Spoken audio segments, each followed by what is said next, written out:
Addie Slutties. Surprise, bitch, it's 2018! Bangs are in this year. I haven't had bangs in like 10 years, so this is really weird, but you know what? I'm getting used to them. I think they're kind of cute. I'm liking it. So when you have as many books as I do, you often fall into states of not having enough shelf space for all of your wonderful literary children. And I've been in this state for about 4 months now. And multiple times a year, I'll go through all my books and I'll get real tough with myself and be like, am I actually ever gonna read this again?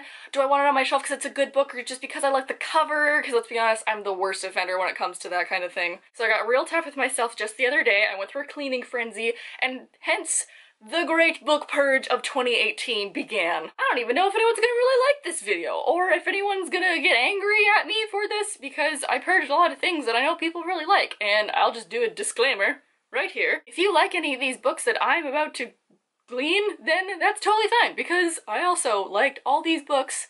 Chill, I'm not trying to say that they're bad, I'm just trying to say that I was like, they weren't my favorite book, or they just didn't speak to me in a way other books do. So let's just get on with all the books I have decided to get rid of this January of 2018. I'm actually quite proud of myself because I like to collect series that are just because I like the way it looks on my shelf, but often I don't really even like the series that much, or I don't really care about it, so I finally got rid of some of them. The first one being the Chemical Garden trilogy by Lauren DeStefano. Like a cool dystopian at the time dystopians were coming out, and the covers are just really, really gorgeous, and that's why I kept them for so long, but I don't need them anymore. They can go live with someone else now. I also decided to get rid of the Delirium series by Lauren Oliver, even though I really like Lauren Oliver. I really didn't like Pandemonium or Requiem, and this cover doesn't match the other ones, so it's time to give them up. More series, I forgot about these. I bought A Million Suns and Shades of Earth at the thrift store because I read Across the Universe, but I don't really think I'm ever gonna read them, so it's just time to let them go. And this will be hotly contested, but I really did not like Abundance of Catherines. This is just a book that I bought on vacation and I kept because it was John Green, and I'm gonna get rid of it now.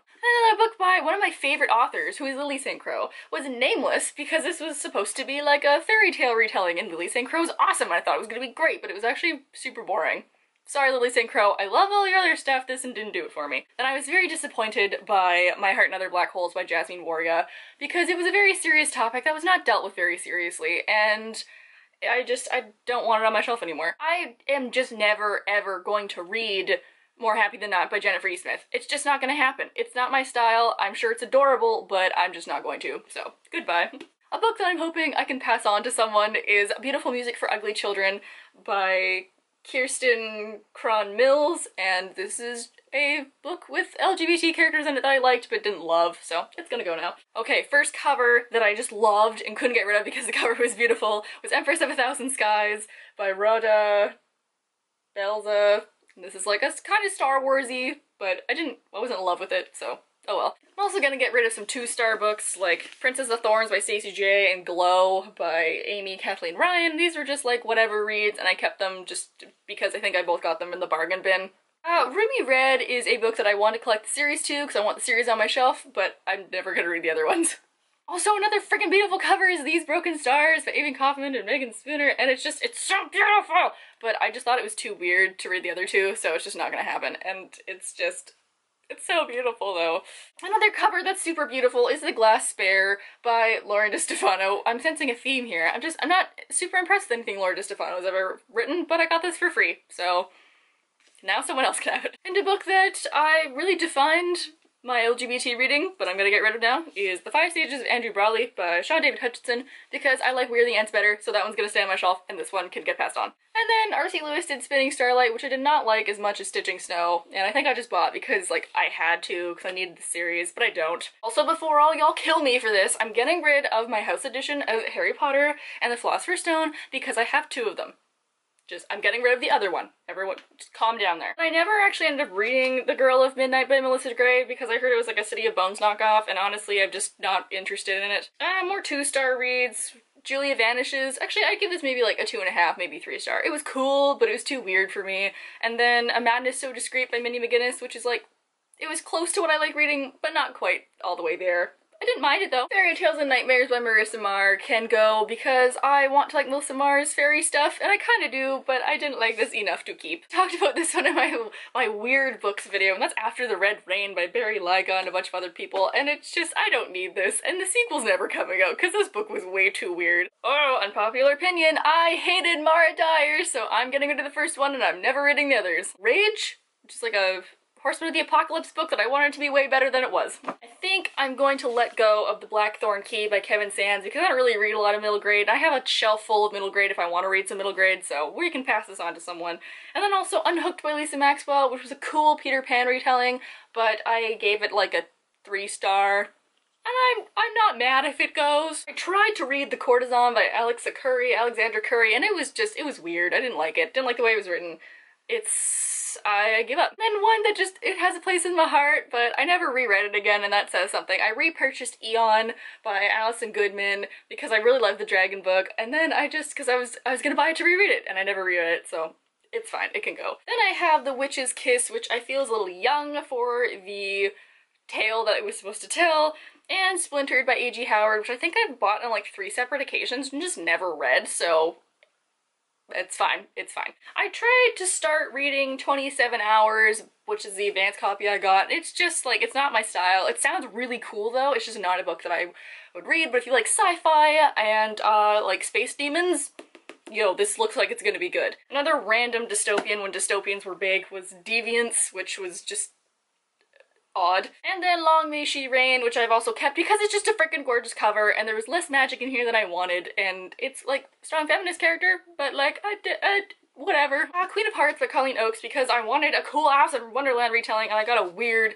young Alice in Wonderland retelling. Revenge and the Wild is another one that's a really beautiful cover, but I didn't really love because my westerns have to be very specifically western, and this was just a little strange. Also, another book I know I'm never gonna read is Layer of Dreams by Libba Bray, because I love Libba Bray, but it's too much, and I didn't like the first one enough. I do love The Diviners though. It's a really cool book, but I don't think I'm ever gonna read the sequels. And then, surprise, surprise, my Harry Potter and the Cursed Child book that I was at the book event midnight release for, and I'm never gonna read this. The book I just bought is If Birds Fly Back by Carly Sorosiak. It sounded neat, but the writing's kind of odd, and it's not the book I thought it was gonna be, but it still is a nice cover. So I just tricked myself into thinking I wanted it. Oh, down to the last small pile. I have one more sequel. It keeps just getting buried at the bottom. And that is Fire in Bitter Blue by Kristen Cashore. I'm keeping Graceling because I did really love Graceling. I just didn't care about the sequels, but I thought that I had to have the whole series on my shelf. So I bought them all. And everyone knows how I love to talk about The Shadow Queen by C.J. Redwine, so I bought The Wish Granter, which was the sequel, and it was cool, but I was expecting more dark fairy stuff, and it just wasn't dark enough for me, even though the cover's really beautiful and I want to keep it, but it's gonna get donated to my friend. I'm sure they'll love it. Man, all the beautiful covers are at the bottom. Okay, Starflight by Melissa Landers. This I was underwhelmed by, and it was a weird ending, and it's just...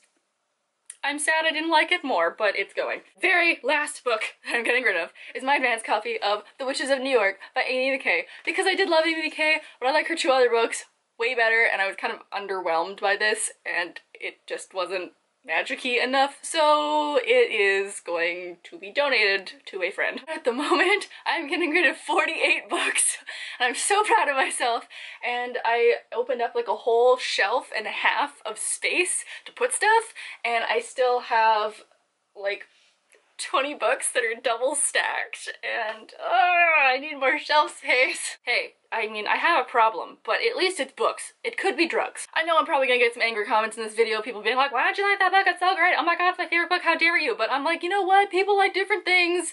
I'm allowed to like different things than you, and you can like different things than me. I'm sorry if I'm getting rid of your favorite book, but it just didn't do it for me.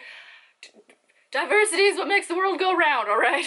Please leave down below if you've done any book purges in the last little while, and please let me know the number of books you purged, because it's very impressive.